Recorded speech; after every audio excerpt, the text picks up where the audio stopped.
हर कोई नहीं।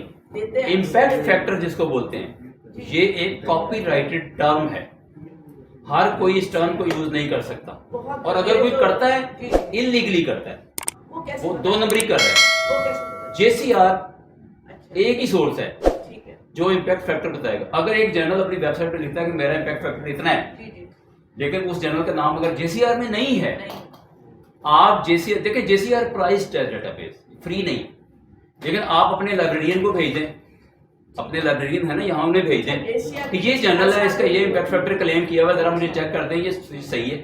अच्छा, ये क्या करेंगे, ये करेंगे कि किसी अपने दोस्त को जो किसी दूसरे मुल्क में बैठा है या HEC में बैठा है, उसे कहेंगे यार ये जर्नल देखना JCR में है, इसमें आधा मिनट लगता है। नहीं, वो आपकी बात सही है, लेकिन क्या JCR हर साल रिव्यू करता है? क्योंकि देखिए, बिल्कुल करता है, और JCR जर्नल्स को अगले साल निकाल भी देता है और नए शामिल भी कर देता है। तो ये भी देखना होता है कि JCR ने वो जर्नल एक्सेप्ट किया हुआ है और उसका इम्पैक्ट फैक्टर बकायदा अनाउंस किया हुआ है। अगर JCR की लिस्ट में वो जर्नल नहीं है, तो इसका मतलब ये है कि जर्नल अपनी वेबसाइट पे जो चाहे क्लेम करे, वो क्लेम उसका झूठ, बिल्कुल झूठ। और ये जो प्रेडेटरी जर्नल्स है ना, वो वाली मेरी वीडियो आप जरूर देख लें, 4 मिनट की है।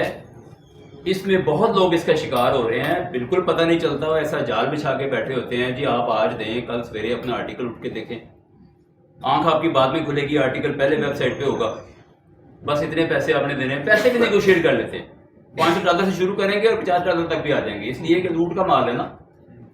एक आर्टिकल पकड़ के नेट पे चढ़ाना है, उन्होंने कौन सा काम करना है उस पर, और उसकी क्वालिटी वगैरह तो उन्होंने देख ली नहीं, ना उसकी रेफरिंग करानी है, वो सारी 2 नंबरी है। और मेरे पास मेरे जानने वालों के, स्टूडेंट्स के, बाद लोगों के ऐसे केसेस आ जाते हैं कि जो कहते हैं जी अब क्या करें। अच्छा, मैं उन्हें कहता हूँ वहां से डिलीट करवाएं। अच्छा, वो डिलीट भी नहीं करते, और अगर वहां से डिलीट नहीं होगा तो आपको आर्टिकल ज़ाया चला गया मुस्तकिल, आप उस आर्टिकल को कैसे किसी दूसरी जगह छुपाएंगे, जहां भेजेंगे वो कहेंगे ये फलान जर्नल में छपा हुआ। तो या तो वहां से डिलीट करवाएं,